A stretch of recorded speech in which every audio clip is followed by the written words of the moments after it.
Magandang araw sa inyong lahat mga ka-SB at Sir Jupiter. Ako nga po pala si Jane, 27 years old. Taga Cebu po ako. Dati po akong OFW sa Dubai. Shoutout po pala sa mga OFW dyan na ginagawang libangan ang pakikinig sa Sitio Bangungot. Mabuhay po kayo at laban lang palagi sa buhay. Habang nasa abroad ako, Sir Jupiter, nag-ipon talaga ako ng pera pang pundar ng bahay at hindi naman ako binigo ng Diyos kasi noong 2023 may nakausap akong landlord tungkol sa isang bahay na binibenta sa Leyte. Nakita ko lang po talaga yun sa Facebook. Halos 2 taon na nga ang agwat simula nung nag-post siya.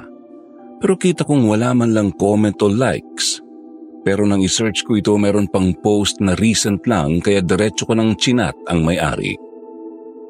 Binibenta niya na ito sa murang halaga dahil halos 3 taon na rin niyang inaantay na mabenta ito pero wala pa ring nagkaka-interes. Nag-send siya sa akin ng picture. Sa totoo lang, nung una ko talagang makita ang harapan, kinilabutan ako. Typical size for a family lang naman ang laki ng bahay pero luma ang structure niya. Concrete sa baba pero sa second floor gawa na sa kahoy. Ang nag-iisang bintanang nakaharap sa kalsada ay gawa pa nga sa kapis shell. Pero ang 2 pang nasa kabila ay gawa na sa glass. May 2 haligi sa harapan na tabingina. Sa baba may 5 kwarto na malalaki ang sizes. Naandun din ang kusina at banyo. Sa likod ng bahay may maliit na garden na medyo napabayaan na dahil wala naman kasing ibang nag-aalaga talaga doon. Nag-send din siya ng pictures sa loob ng second floor. Puro mga antique collections. Free items na yun. Hindi raw kasi pwedeng galawin yun dahil naging parte na yun ng bahay. May pinakita pa siyang mga pictures ng mga manikang nakapasok sa isang glass cabinet. Okay naman tingnan ng mga manika kasi gawa lang sa tela. Pero medyo unsettling ang vibe nila sa akin, Sir Jupiter. Meron din namang ibang plastic pero yung mga typical dolls na nakikita lang sa Tiangge ang hitsura. Ang kaibahan lang, mas malaki kumpara sa normal size. Hindi naman po ako matatakutin sa ganon pero nakakaramdam lang ako ng hindi maganda tungkol doon. Tinanong ko siya kung ayos lang na ibenta na lang yung mga manika since hindi naman na kami mahilig dun at malaki na rin ang bunso kong kapatid na babae, si Joylene. 14 years old na siya. Kung sakali lang naman sana, mabuti na kung maibenta o kaya i-donate na lang kaso hindi siya nag-reply. Hindi ko naman na siya kinulit tungkol dun. Kinabukasan nag-chat ulit ang may-ari kung interesado ba akong bilhin yun. Desperado lang talaga siyang maibenta ang bahay dahil gusto niyang makasama ang anak niya sa ibang bansa na lumalaban sa cancer. Naawa naman ako kaya kaagad ko nang pinalakad ang mga papeles kila mama at pinacheck na rin ang legitimacy ng bahay at ng may-ari. Nang makonfirm, nagpadala ako ng pera pambayad at pinalipat kaagad sila mama sa bahay na yun. Sino ba naman kasi ang mag-aakalang nakabalot pala ng kababalaghan ang lugar na yun? A week later, nangumusta ako kila mama tungkol sa bagong bahay namin. Hindi ko naman inaasahan ang mga naging sagot nila. Ayon kay mama, may times daw na nagigising sila ni papa bandang 3:00 ng madaling araw dahil sa malumanay na tunog ng pianong pinapatugtog sa second floor. Nung una inakala nilang sa kapitbahay lang, pero nung magtanong sila sa mga karatig na bahay wala naman daw silang mga piano. At talagang naririnig nila gabi-gabi ang tugtog na yon mula sa bahay namin, kahit nung wala pa itong tao. Nag-lesson lang ito nung may nakatira ng ibang tao. Ayon naman sa kapatid kong babae, minsan daw may nakikita siyang anino sa loob ng kwartong nasa second floor. Palagi naman sana yung sinasara pero may times na naaabutan niya itong nakaawang na ang pinto. At nung isang araw may nakita pa nga siyang babaeng nakasuot ng purong itim na bestida at may malapad na sombrero na kulay itim din. Naging doubtful na ako tungkol doon, kaya sinubukan kong kontakin ang may-ari. Nagulantang na lang ako nang makitang nakablock na ako. Kaagad naman akong nag-search sa pangalan niya sa Facebook kasi sa isip ko baka na-scam ako ng loko. Kaso nanindig ang balahibo ko sa results. May isang post doon na may caption, "Rest in peace, Manong Ike." Tapos yung picture doon sa post, kamukhang-kamukha ng nakausap kong may-ari nga nung bahay. Saka 2 years ago pa yung post. So ibig sabihin, hindi siya mismo ang nagbenta nun sa akin. Naging palaisipan to sa akin, Sir Jupiter, kaya tinapos ko na lang muna ang kontrata ko sa employer at umuwi na ng Pinas. Inasikaso ko ang tungkol sa bahay na yon, kaso wala naman nang naging reklamo kasi legit naman ang mga papeles at lumalabas na kapatid nga nung namatay ang nagbenta. Account lang nung may-ari ang gamit dahil wala naman siyang alam sa social media. Nasettle ko naman po kaagad ang tungkol sa bagay na yon pero hindi pa rin mawala-wala sa isip ko ang tungkol sa nangyari sa totoong may-ari. Sinubukan ko naman talagang alamin kung anong nangyari pero ayaw sabihin nung nagbenta sa akin ng bahay. Sa kanilang pamilya na lang daw yun. As respeto na lang din, hindi ko na siya kinulit pa. Pero ewan ko ba kung bakit nahirapan akong lunukin ang tungkol sa bagay na yun. May bumagabag sa akin bigla. Isang gabi, mahimbing na sana ang tulog ko nang maramdaman ko ang malakas na pagpitik sa tenga ko. Napaaray pa nga ako sa sakit. Kaagad naman akong napabangon at napatingin sa kung sino ang may gawa nun, kaso wala namang ibang tao sa loob ng kwarto. Pinasadahan ko ng tingin ang paligid. Walang ilaw pero nakabukas ang lampshade. Nakaawang ng kaunti ang pinto kaya pumapasok ang liwanag mula sa sala. "Joylyn, hindi nakakatuwa yung ginagawa mo." Padabog kong tinalukbong ang kumot at bumalik sa pagtulog. Narinig ko siyang bumungis-ngis sa labas ng kwarto kasunod ng pagsara ng pinto. Hinayaan ko lang siya. Hindi ko na pinagalitan ng todo.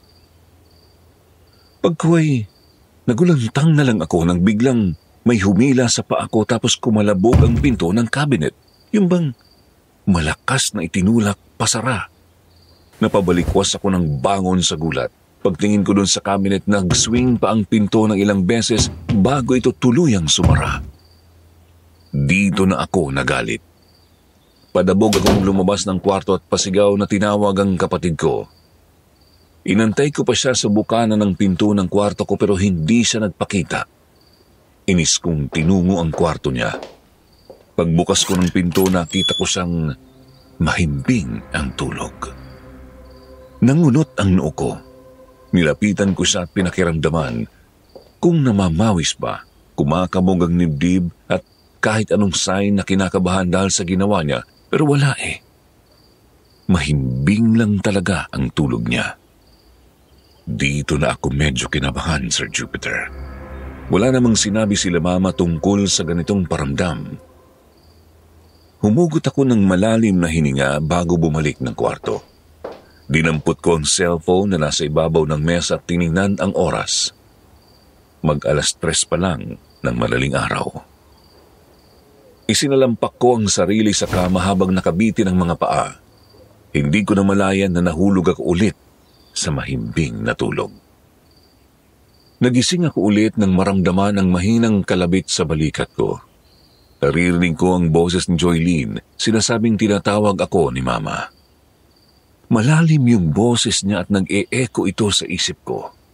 Ayoko pa sanang pansinin pero habang patagal ng patagal, palakas ng palakas ang boses niya hanggang sa nainis na talaga ako, kaya pasigaw ko siyang nabulyawan ng mura. Pero laking gulat ko na lang nang makitang wala naman pala akong kasama sa kwarto at kakasikat lang ng araw. Tulog pa ang kapatid ko. Humugot ako ng malalim na hininga. Bumangon ako at lumabas. Nakasalubong ko si Mama, saktong nagpe-prepare na para sa trabaho.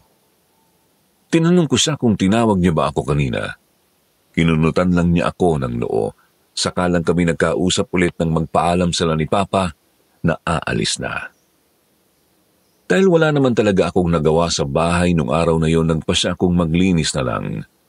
Una kong pinuntahan talaga ay ang maliit na garden sa likod ng bahay. Pagkatapos kinuha ko na yung mga gagamitin kong panglinis sa taas. Paakyat na sana ako ng hagdan nang marinig ang mahinang ungot sa unang baitang. Sa lubong ang kilay kong napatingin dito. Wala naman akong napansin na sira. Intact pa rin naman ang baitang, pero kapag inaapakan, malakas yung creaking sound na parang anumang oras bibigay na. Ang ginawa ko, iniskip ko na lang ang baitang na yon. Pagdating ko sa last na baitang, tumigil ako nang makasalubong ang kakaibang lamig. Yung bang parang lumagpas lang sa akin at may narinig pa akong marahang yabag pababa.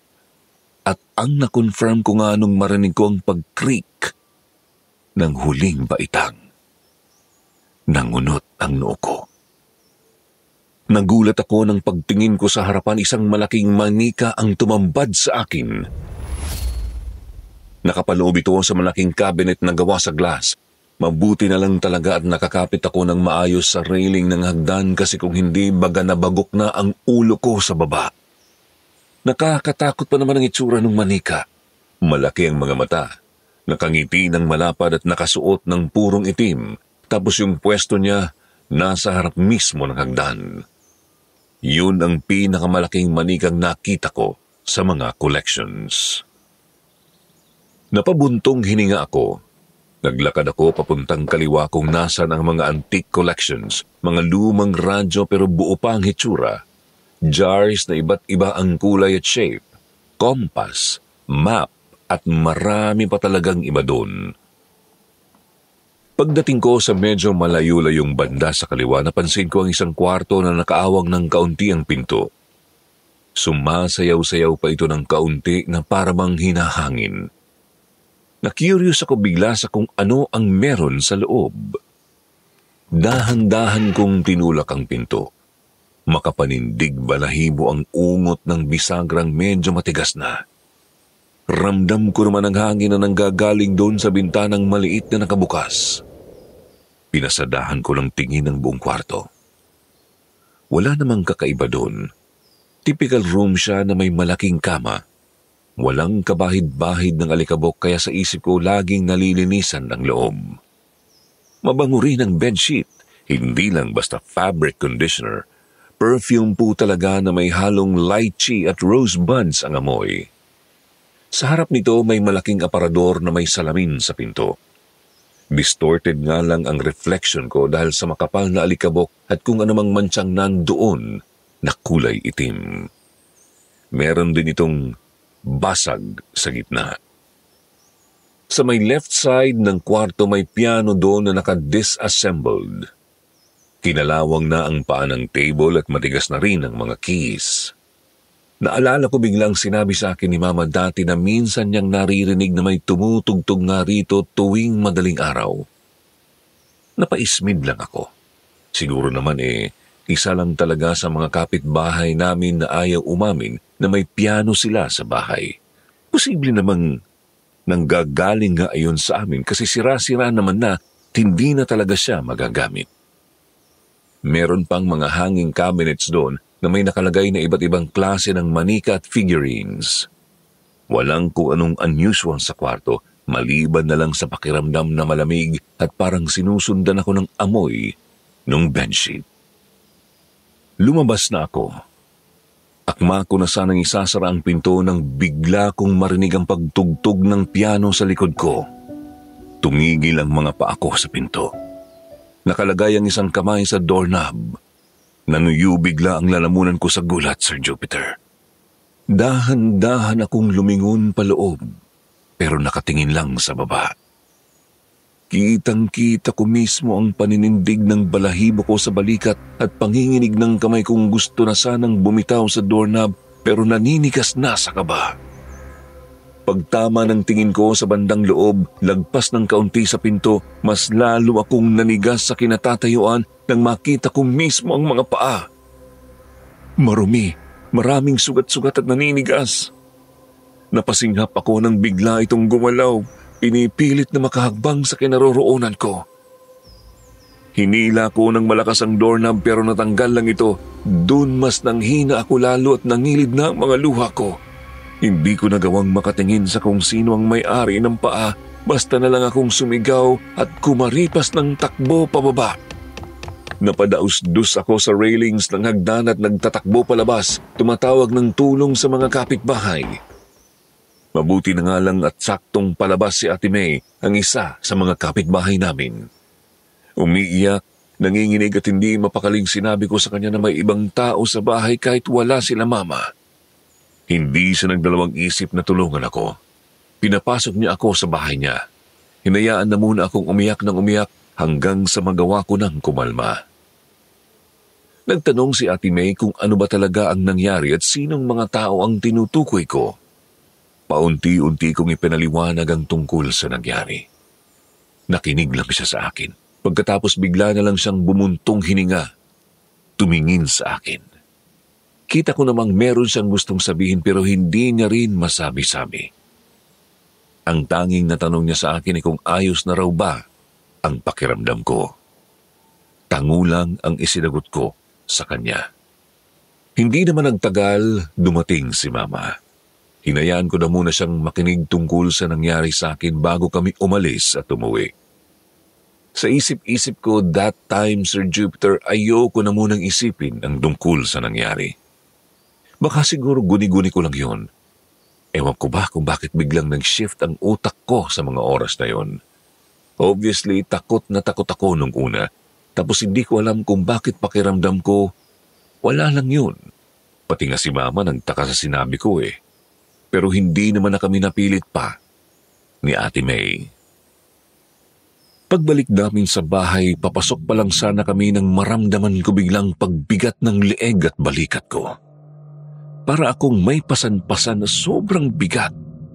Hindi naman ako nahilo, pero bigla akong natumba nang mabuksan ni Mama ang pinto. Mas lalong bumigat ang pakiramdam ko sa leeg. Ilang saglit ang lumipas naman bigla, Sir Jupiter. Dito na nataranta si Mama kasi hindi ko rin masabi sa kanya kung ano ba talaga ang nararamdaman ko. Dinala ako sa ospital nung araw din yon. Ayon sa doktor, wala naman silang nakitang kung ano sa akin. Kailangan ko lang talaga ng pahinga. Ang isa sa mga nakikita nilang dahilan kung bakit nagkakaganon ako ay dahil sa pag-iiba ng temperature na nakasanayan ko sa loob ng 4 na taon. Pinagstay na muna ako sa ospital ng ilang araw para naman gumaan-gaan ang pakiramdam ko.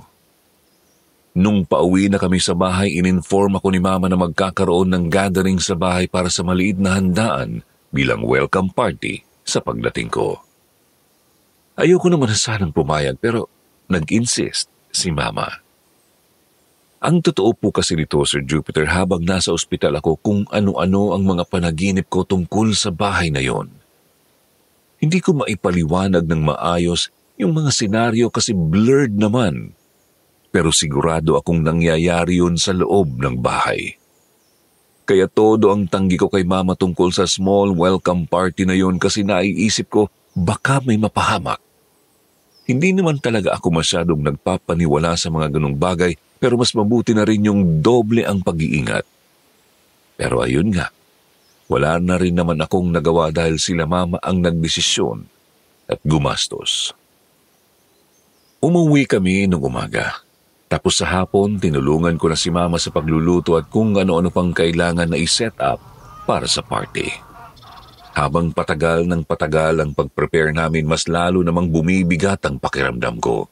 Pilit ko naman itong hindi pinapahalata kasi baka mataranta na naman si Mama. Bandang 5:00 ng hapon dumating ang kapatid ko kaya kaming dalawa ang nag-set up ng mga mesa sa labas. Hindi ko maiwasang hindi mapatingin sa bintana na andun sa second floor. Nag-iisang bintana na nakaharap sa kalsada at dun talaga yon sa nag-iisang kwarto. Nanginginig ang kamay ko kasi pakiramdam ko may nakatingin talaga sa amin mula dun. Nakatago lang sa istante. Dito hindi ko na talaga maitago ang nararamdaman ko. Napapakapit na ako sa leeg. Pinapaikot para lang mawala ang pamamanhid. "Te, okay ka lang?" Napatingin ako kay Joylene na kasama kong mag-set up ng mga sheets sa mesa at table sa labas. Tinanong ko siya kung bakit. Isinenyas niya sa akin ang ilong niya na kuno'y may tumutulo. Pagkagets ko, pinakiramdaman ko ang sarili. Natigilan ako nang makita ang dugo sa daliri ko. Dali-dali ko naman itong pinahid at pinakiusapan ng kapatid kong huwag maingay lalo pat nag-start ng magsidatingan ang mga bisita. Gabi na nang pumasok ako ulit sa loob para tulungan si Mama. Pagpasok ko, napansin ko ang isang babaeng nakasuot ng purong itim, nakaupo sa couch at nakaharap sa TV. May hawak siyang kung ano pero hindi ko masyadong naaninagan kasi bahagya siyang nakatalikod sa akin at medyo naka-side view.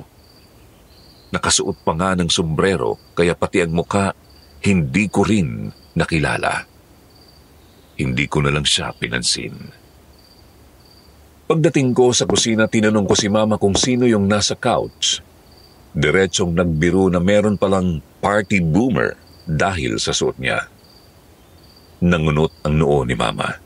Sinabi niyang wala namang ibang bisitang nasa loob pa maliban kay Tita Claire na nasa likod ng bahay kasi chine-check yung mga halaman, kasama ang 3 pa niyang kapatid at isang kaibigan na plantito. Dagdag pa ni Mama, baka ang kapatid ko lang. Tiningnan ko ulit ang couch sa sala mula doon sa kusina, nandun pa rin siya, nakatingin pa rin sa TV. Itinuro ko naman kay Mama, pero nangunot ang noo niya at natatawang sinabing, "Nak, wala talagang tao." Inutusan niya na muna akong magdala ng mga pagkain dun sa labas as distraction sa sinabi ko. Akala ko talaga nagpa-prank lang si Mama. Hindi na lang ako nag-insist.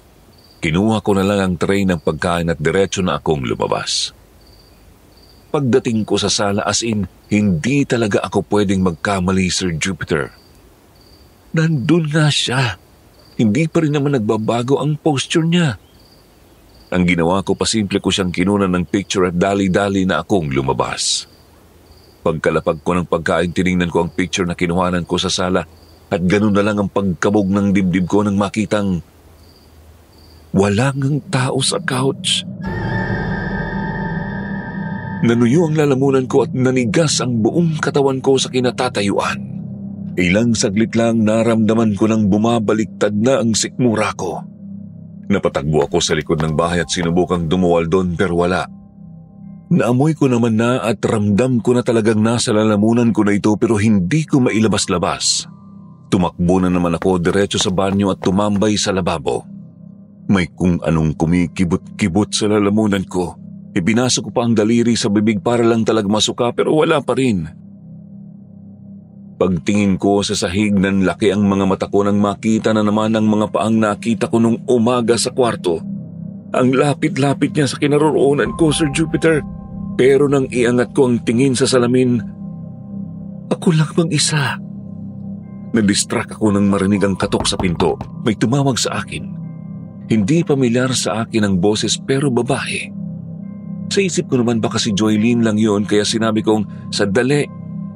Humugot ako ng malalim na hininga bago tinungo ang pinto at binuksan ito. Nagsalubong ang kilay ko nang mapansing wala naman palang ibang tao. Tinawag ko pa ang kapatid ko pero walang may sumagot. Hindi naman din ganun kalayuan ang banyo sa kusina kaya imposibleng hindi ako narinig nila Mama. Linakasan ko pa ang boses ko the second time pero wala pa rin. Dahil feeling ko talaga hindi ko kaya makihalubilo sa mga tao, pinili ko na lang munang dumiretso sa kwarto at humiga. Nakatingin ako sa kisame habang pinapakiramdaman ang kanina pang kumikibot-kibot sa lalamunan ko.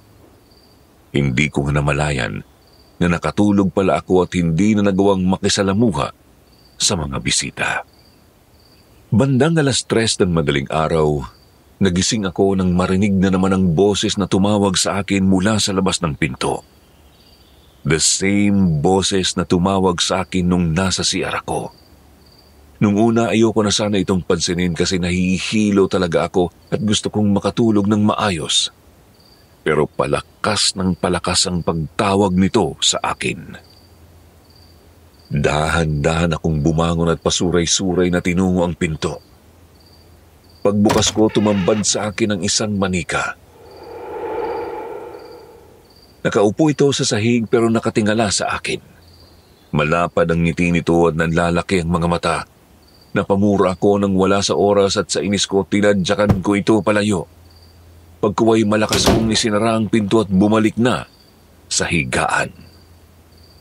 Pagbalik ko ng kama, kinuha ko ang cellphone at sinubukang hanapin ang pangalan ng may-ari ng bahay na pinagbilhan ko.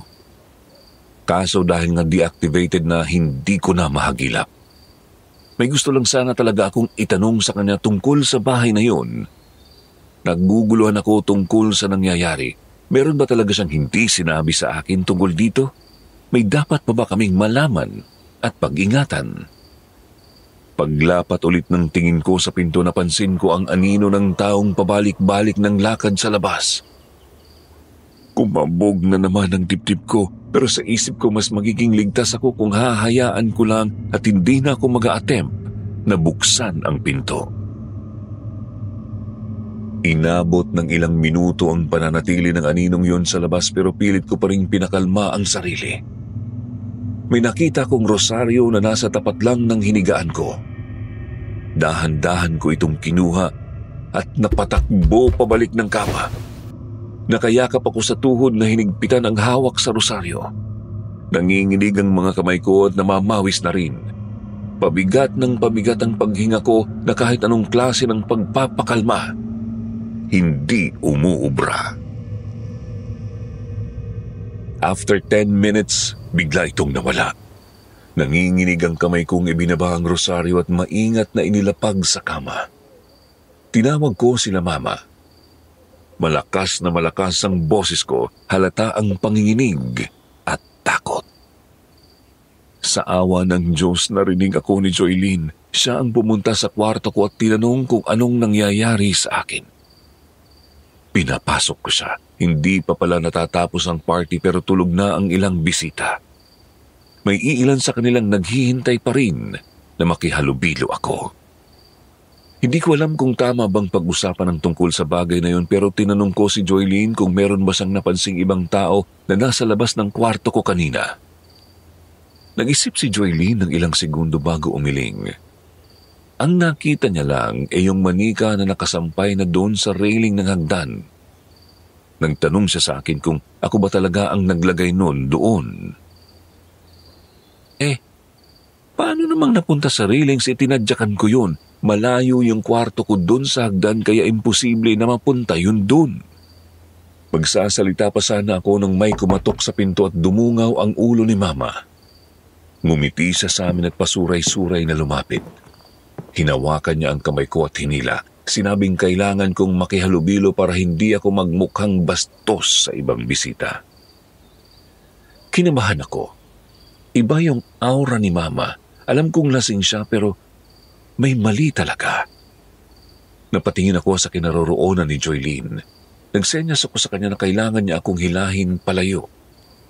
Nakakaramdam ako ng mali talaga Mabuti na lang talaga at nagets kaagad ng kapatid ko ang ibig kong sabihin. Kaya dali-dali niyang hinablot ang isang kamay ko kay Mama. Napahinto si Mama kasabay ng pagbagsak ng kamay niya sa gilid. Nanuyo bigla ang dugo ko at dumagundong ang dibdib ko ng malala. Napatingin ako kay Joylene. Hindi ko alam kung ano ang gagawin naming dalawa.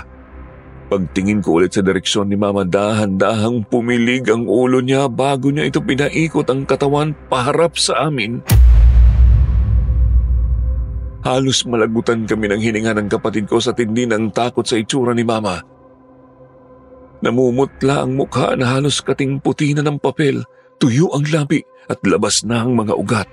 Puro puti ang mga mata niya, wala nang bahid ng itim. Mas lalo kaming nanigas sa kinatatayuan namin. Gusto ko na lang talagang lamunin ang sahig sa tindi ng kaba, Sir Jupiter. Gusto ko na lang tanggapin ang kamatayan sa gabing yun. Nangilid ang mga luha ko. Gusto kong makiusap na lubayan na kami at hayaan na lang na mabuhay. Layuan kami. Pero ni isang salita wala akong nasabi. Umiyak lang ako ng umiyak. Takot na takot. Unti-unti siyang natunaw pati ang kapatid ko. Dito ako mas lalong nataranta. Sinubukan ko namang hilahin si Joylene kaso naging bato siyang bigla hanggang sa nagising ako. Tumambad sa akin ang mukha ni Mama na alalang-alala. Ilang minuto na pala nila akong ginigising pero hindi ko sila marinig. Napayakap ako bigla kay Mama. Ramdam na ramdam ko ang malakas na kabog ng dibdib ko. Nang makakalma, sinabi ni Mama na bumaba na muna ako para makisalamuha sa ibang bisita. Pagtingin ko sa screen ng cellphone ko, 10:00 pa lang pala ng gabi. Hindi na ako sumagot kay Mama tungkol sa bangungot na yon. Ayoko kasing masira ang gabing yon. Mga kalahating oras din ang itinagal namin sa labas bago kami nagpasyang pumasok na at magpahinga. Lasing na lasing si Mama, kaya sa sala ko na siya pinatulog. Sinamahan ko siya at si Papa dun sa mahaba at malaking couch, pati na rin si Joylene. Kahit papaano nakapagpahinga ako. Naalimpungatan na lang ako nang maramdaman ang tumutulong likido sa mukha ko. Malamig at medyo malagkit. Pagmulat ko ng mata, sinalubong ako ng purong dilim. Wala akong halos nakita sa paligid at nang pakiramdaman ko sila Mama at Papa sa tabi ko, wala rin sila. Pansin ko rin na medyo matigas ang kinahihigaan ko. Hindi ito couch. Kinapakapa ko ang surface pero hindi ko talaga matukoy kung ano. Patuloy din ang pagpatak ng kung anong likido sa mukha ko kahit na nagpapalinga-linga na ako. Sa kalagitnaan ng paghahanap ko ng couch, may narinig akong papalapit ng mga yabag. Hindi ko alam kung saan nanggagaling pero alam kong malapit lang. Kumabog ang dibdib ko. Kung ano-ano na ang sumasagi sa isip ko. Kaya pilit ko ring dinidistract ang sarili. Tinawag ko sila Mama at Papa habang kinakapa-kapa ang paligid. Hindi ko alam kung nasa na ba ako. Kung nakalayo na ba ako dun sa pwesto, kung nagawa ko na nga bang makaalis. Kasi parang same-same lang ang lahat pero sure na akong wala na nga ako sa sala nung time na yon. Nangilid na ang mga luha ko. Palakas ng palakas ang pagtawag ko sa pamilya ko. Halos kumawala na rin ang puso ko sa tindi ng kaba. Masakit na sa dibdib sa totoo lang. Ilang saglit lang tumigil ang lahat nang maramdaman ko ang matigas na bagay na nahawakan ko.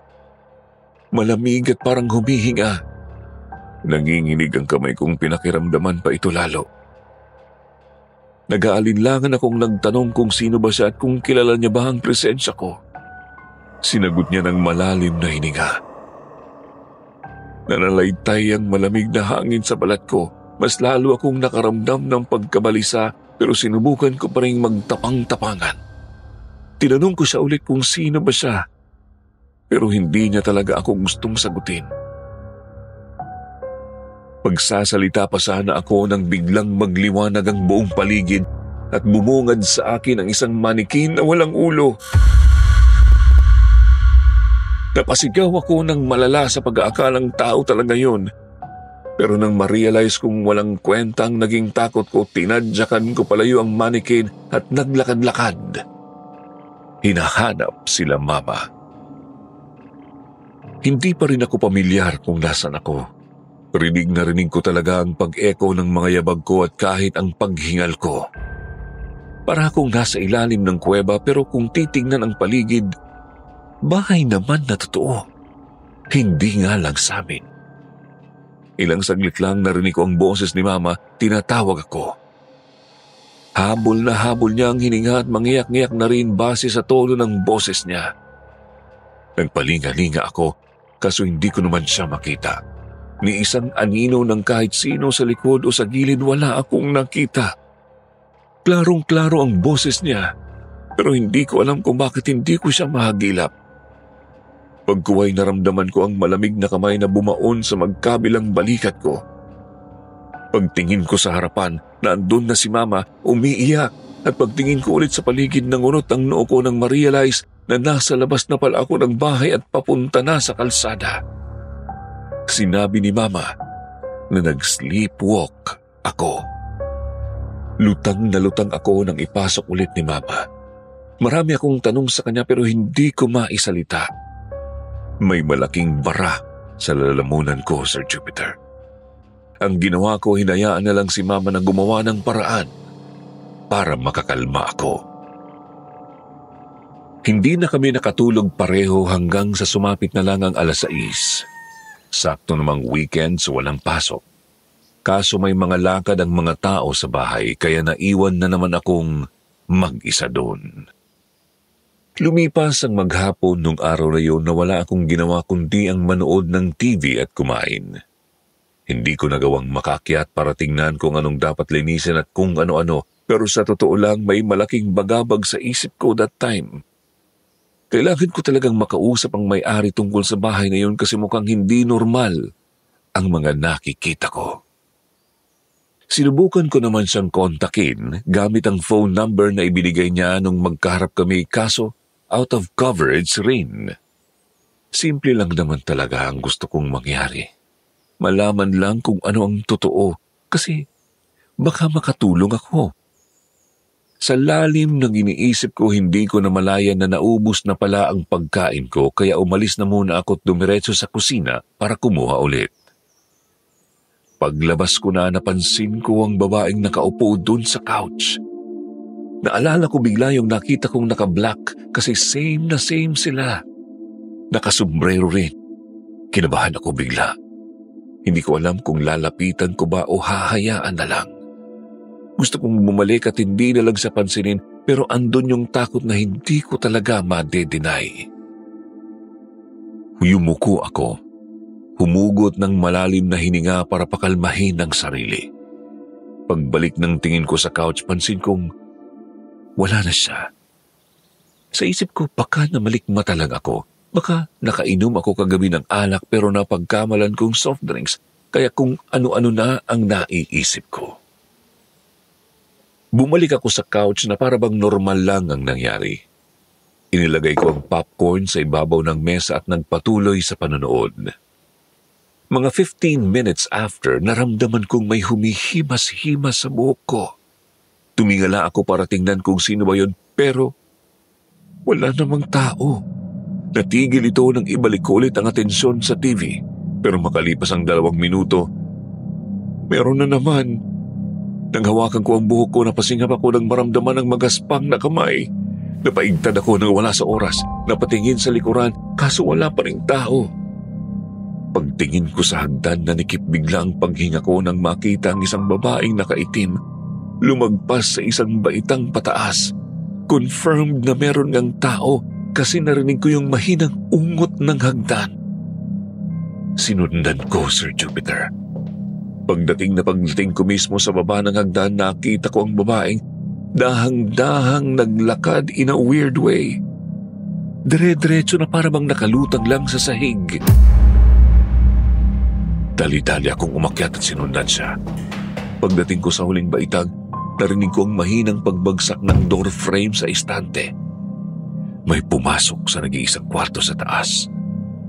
Kinakabahan na ako sa totoo lang. Nanghihina na ang kalamnan ko at namamawis na rin. Gusto kong pigilan ang sarili na sundan ng babae pero may something talaga hindi ako pwedeng magkamali. May gusto siyang iparating sa akin. Pagdating ko sa pinto ng kwarto, kumatok ako ng mahina. Walang sumagot, pero naamoy ko ang malakas na scent ng perfume na naamoy ko nung pumasok ako dati. Wala na yung doorknob kasi nga natanggal nung nagpanik ako.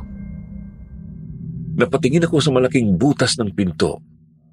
May urge sa loob ko na silipin kung ano ang meron sa loob kaso napapangunahan ako ng kaba. Ilang minuto akong nakatitig doon. Iniisip ang consequences kung sakali mang buksan ko. Tuloy mas lalo akong kinakabahan, pero nanaig pa rin ang curiosity ko.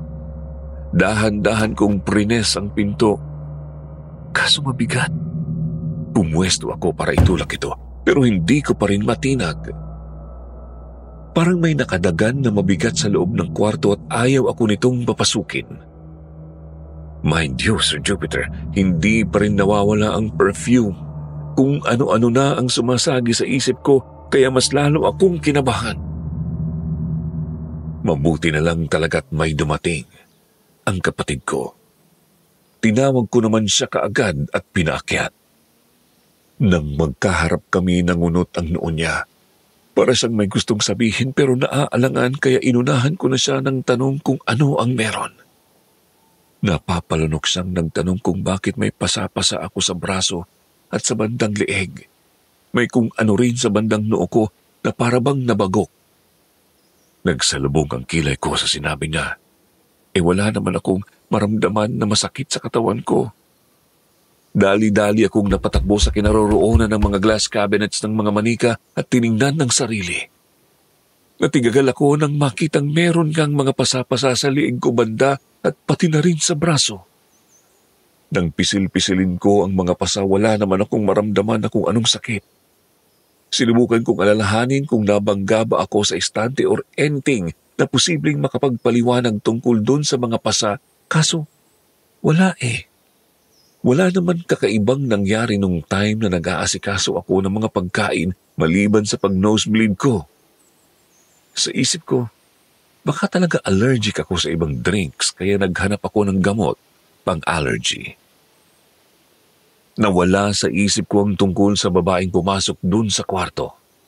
Inalalayan ako ni Joylene pababa at sinabi niyang mas makabubuti kung magpahinga na lang muna ako. Tumango naman ako sa kanya. Nahiga na muna ako sa couch at tumabi siya sa akin. Sa kalagitnaan ng panunood namin may tumawag sa phone niya kaya lumabas siya. Umabot na lang ng 15 minutes hindi pa rin bumabalik si Joylene kaya nagtaka na ako. Sinundan ko siya sa labas at hinanap kaso wala naman akong makitang ibang tao. Tinawag ko pa nga siya pero wala talagang sagot. Dito na naman dumagundong ang dibdib ko, hindi ako mapakali. Dali-dali akong bumalik sa loob at tinawagan siya. 2 beses pa akong tumawag bago niya dinampot ang phone para sagutin. Sorry. Nasa bag po kasi ang phone ko Busy kami sa practice. Bakit ko kayo napatawag? Nanlamig ako bigla sa kinatatayuan ko. Sa tono pa lang ng pananalita niya, alam kong nagsasabi na siya ng totoo. Hindi rin kasi ugaling magsinungaling ng kapatid ko dahil alam niya kung paano ako magalit. Sa pagiging blanco ko sa point na yon, nahulog ang cellphone sa paanan ko at basta na lang akong napatakbo sa loob. Hindi ko alam kung bakit pero may gusto akong patunayan. Inisa-isa ko ang mga kwarto. Tiningnan kung nandun ba si Joylene, ni kahit ang mga cabinets dahil baka nagtago lang. Baka nagpa-prank lang, as in, sinearch ko siya sa buong bahay kahit saan, basta posible niyang pagtaguan kaso wala talaga. Maliban lang dun sa kwarto sa taas dahil kakaiba talaga ang presensya nun. Hingal na hingal akong tumigil sa labas. Napasabunot sa sarili. Iba na yung pakiramdam ko, Sir Jupiter. Confirmed na may something sa bahay na to. Nanindig bigla ang mga balahibo ko. Kasunod nito ang pagdaan ng amoy ng perfume na nanggagaling dun sa kwarto. Pag-angat ko ng tingin saktong sa bintana ang tama ng mga mata ko. Nahulog ang pangako nang makita ang isang babaeng nakapurong itim at nakasuot din ng itim na sombrero. Namumutla ang mukha niya pero wala siyang mata, as in butas. Tapos may umaagos pang dugo sa bibig niya habang nakangiti. Napakaripas ako ng takbo palayo, sumisigaw na may multo sa bahay. Halos mapaos ako kakahingi ng tulong pero ni isa sa mga kapitbahay ko walang nagbukas ng pinto. Sakto lang ulit na dumaan si Ate May at siya na naman ang naging hero ko sa mga oras na yon. Pinapunta ako ulit sa bahay nila pero ang kaibahan ngayon, hindi na siya nagtanong kung ano bang nangyari. Basa ko sa mga mata niya ang pag-aalinlangan at takot. Nang makakalma ako, saka ko siya tinanong kung meron ba siyang gustong sabihin sa akin na bumabagabag sa isip niya. Turned out, oo. Kaso hindi niya alam kung paano bang sisimulan daw ang tungkol doon.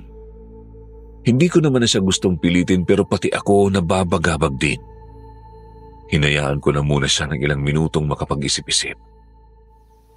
Pinagpahinga niya na muna ako para makarelax ang utak ko tungkol sa bagay na yun sa bahay. Kaso anong gagawin ko?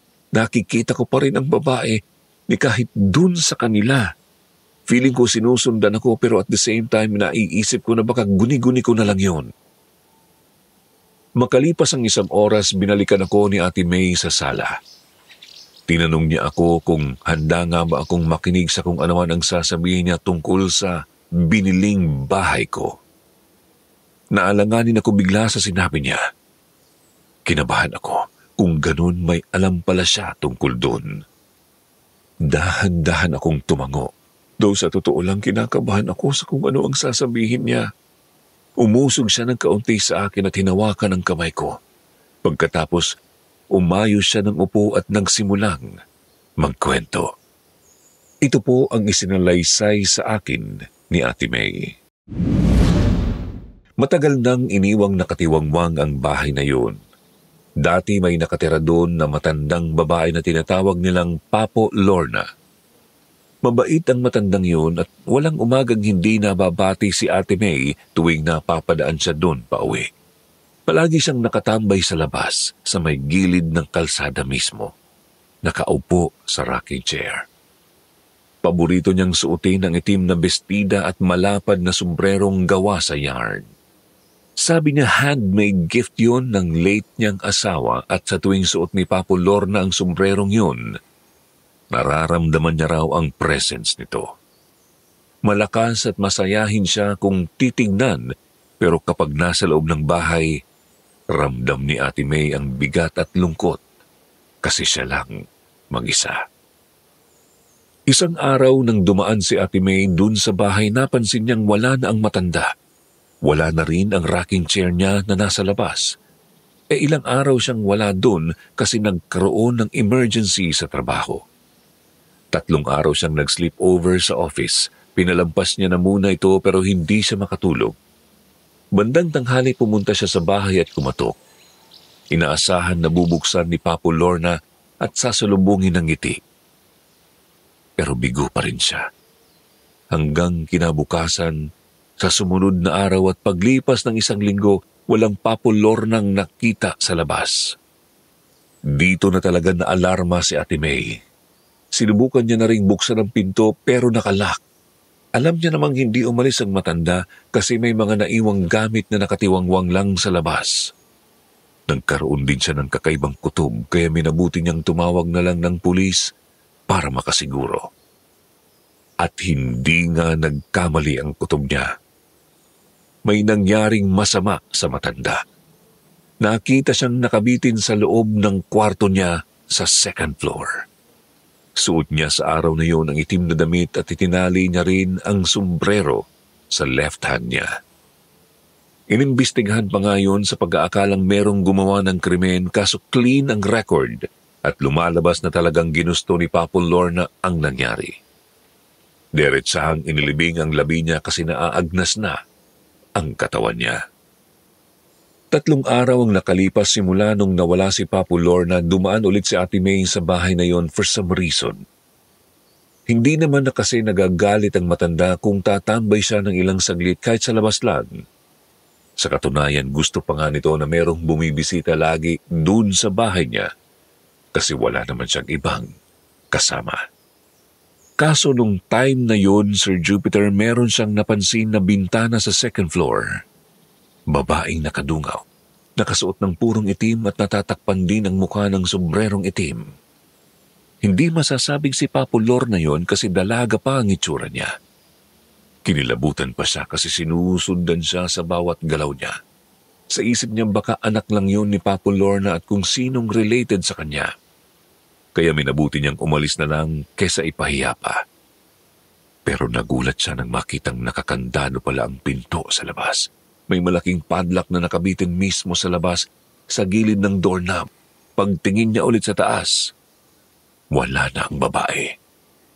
Kinabahan siya bigla sa nakita niya pero hindi siya nagsalita kahit kanino.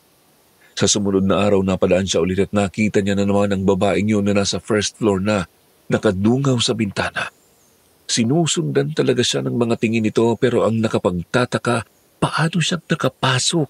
Gayong nakalak naman ang front door. Kinabahan siya kasi baka intruder na talaga, kaya nag-report na siya sa mga pulis. Nagkaroon ulit ng investigasyon doon at nakitang walang ibang taong nakapasok doon. May mga footprints na bago lang na-recover, pero kay Papo Lorna ang lahat. Dito na siya nagkaroon ng suspetsa na hindi nga matahi-tahimik ang kaluluwa ng namayapa. Makalipas ang ilang linggo, mas lalong lumala ang sitwasyon. Kung minsan may mga kapitbahay na nagrereklamo tungkol sa pianong pinapatugtog tuwing 12 a.m. to 3 a.m. At sa tuwing lalabas siya para tingnan kung saan nanggagaling yun, nakikita niyang patay sindi ang ilaw sa second floor. Alam niyang nag-iisa lang ang kwarto doon sa taas at siguradong-sigurado siya na nanggagaling din ang tunog ng piano sa loob mismo ng bahay. Si Mang Roberto na late husband ni Papo Lorna ang siyang mahilig talaga sa piano. Hindi pa tumigil doon sa simpleng pagpaparamdam lang. Sa sumunod na mga araw nasundan na ng iyak ng bata o kaya naman babaeng nagmamakaawa. Minsan nga hindi na rin sila makatulog. Pero mabuti na lang at sinagip ng kapatid ni Mang Roberto ang bahay. Ibinenta niya ito kaso wala namang bumibili. Inabot ng ilang taon bago ako ang nakapansin sa bahay na yon. Sa loob ng ilang taon na yon, walang araw, walang gabi na pinalagpas, purong pagpaparamdam. Kaya ang ilan sa mga kapitbahay napilitang umalis kasi natatakot na baka madamay pa sila. Kaso, misteryoso pa rin kung ituring ang biglaang pagpapatiwakal ni Papo Lorna. Ni kahit nga ang pagkamatay mismo ng asawa niya wala ring nakakaalam. Ayaw naman daw kasi itong ikwento ng matanda. Kinilabutan ako, Sir Jupiter, sa mga narinig ko. Ibig sabihin malaking pagkakamali ang pagbili ko ng bahay na yon. Nalagay ko sa alanganin ang mga buhay naming magpapamilya at kailangan kaming umalis sa lalong madaling panahon.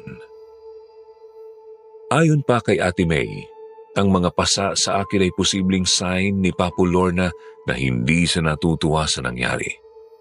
Hindi niya approved ang pagbebenta ng bahay ng kanyang asawa. Mas makabubuti nga sa akin kung iiwan namin kaagad ang bahay ng walang pakundangan. Pero nasasayangan naman po ako sa perang ibinayad ko sa lalaking yun. Alangan namang hayaan na lang siya na tangayin ang malaki-laking halaga pero mura para sa isang house and lot. Naghanap ako ng mga posibleng gawin para lang kami magkaharap ulit. Hindi ko sinabi kila Mama at Papa ang tungkol sa nangyari sa akin sa araw na yon.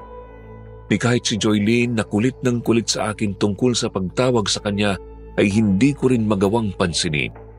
Sa isip ko kasi mas makabubuti yung hindi nila alam kesa naman magpanik pa sila lalo sa sitwasyon.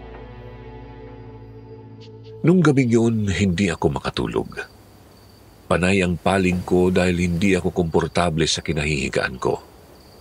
Tuwing ipipikit ko naman ang mga mata, ang manikin na walang ulo ang palaging rumirehistro sa utak ko. Hindi rin mawala-wala sa isip ko ang ikinwento ni Ate May. Mukhang may kakaibagang nangyari sa bahay na yon lalo na sa dalawang matanda. Inabot na lang ako ng 3:00 ng madaling araw, Sir Jupiter. Tulala akong nakaupo sa kama. Inaantay ang oras. Nagulat na lang ako nang biglang tumunog ang piano at nagkaroon ito ng melody. Di nagtagal, iba yung tono niya. Pamilyar pero hindi ko alam kung ano. Mahina nung una, naging malakas at mabilis hanggang sa bumaba ulit ang tono at nag-fade. Akala ko tapos na pero hindi pa pala. Sinundan ito ng makapanindig balahibong melody. Ang ginawa ko, dahan-dahan akong bumaba ng kama. Maingat na binuksan ang pinto at lumabas. Madilim ang buong paligid at mukhang hindi nagising sila Mama kahit anong lakas ng tunog. Nang papalapit na ako sa hagdan, natigilan ako nang makitang gumagalaw ang ibabaw nito. May gustong lumabas. Kumabog ang dibdib ko pero nanatili ako sa pwesto. Gusto kong malaman kung ano ang mangyayari. Maya-maya ay biglang tumahimik ang lahat at huminto rin ang paggalaw nung sa may hagdanan. Maya-maya ay biglang tumahimik ang lahat at huminto rin ang paggalaw sa may hagdan. Dahan-dahan ko itong nilapitan. Pinindot ko ang switch ng ilaw at laking gulat ko na lang nang biglang sa pag-angat ko ng tingin, nakita ko ang babaeng nakaitim na nasa gitna. Pero biglaan na lang siyang nawala, Sir Jupiter. Pagtingin ko naman doon sa baitang na kanina pang gumagalaw, napansin kong bahagyang inusog na nga ang ibabaw at may kung ano akong napansin sa ilalim. Minabuti kong tanggalin ang nasa ibabaw na kahoy. Nanuyo ang dugo ko nang makita ang bungo ng isang tao. Nakapasok ito mismo doon, kasama ng ilang mga buto gaya ng sa kamay at paa. Sumigaw ako ng pagkalakas-lakas dahil sa tindi ng takot. Hindi ko nagawang makaalis. Naihina lang ako sa shorts ko. Narinig naman ako ni Papa at kaagad niya akong nilapitan. Nanginginig, namumutla at umiiyak na dahan-dahan kong itinuro yung nasa ilalim ng baitang. Nakita ko siyang natakot din. Kaagad niya akong hinila palayo at malakas na tinawag sila Mama at Joylene. Pareho silang walang idea sa nangyayari sa akin. Na-realize na lang nilang wala ako sa wisyo nung nakita na nilang iba na ang itsura ko. Wala nang patumpik-tumpik pa, nag-impake kami ng mga gamit para umalis. Pero sa kalagitnaan ng ginagawa ko, bigla na lang may humawak sa mga paa ko at kasunod nito ang pagbagsak ko sa sahig. Una ang dibdib at panga. Hinila ako ng kung sino palabas ng kwarto habang nagmamakaawa akong pakawalan ako't sigaw ng sigaw kila Mama at Papa. Pinaikot-ikot ako sa loob at ramdam ko na mismo ang pagsugat-sugat ng katawan ko. Bumukas ang pinto at tumambad sila Papa pero nakita ko silang tumilapon bigla sa gilid at mas lalo pang binilisan ng paghila at pagpapaikot-ikot sa akin. Nakatawag ako sa pangalan ng Diyos, Sir Jupiter. As in, dun ko lang talaga nagawang tumawag ng tulong sa Diyos dahil takot na ako, lalo na nung ma-witness ko kung paano lumipad ang tatay ko sa ere at bumagsak sa sahig. Dumugo pa ang ulo at nawalan siya ng malay. Sa kabutihang palad, tinigilan ako. Kaagad akong tumayo. Nilapitan si Papa at chinek ang kalagayan niya. May pulso pa rin.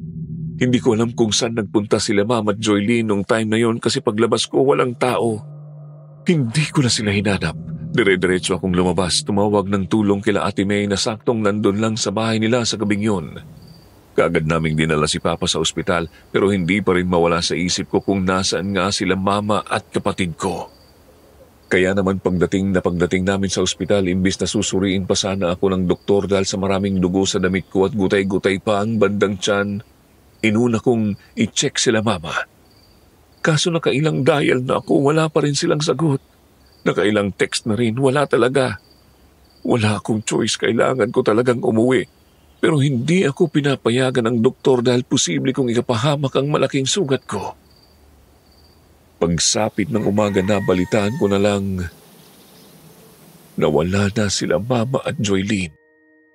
Natagpuan sila ng mga pulis na nakabitin sa second floor. Sa loob mismo ng kwarto. Pinaimbestigahan ko ang tungkol doon.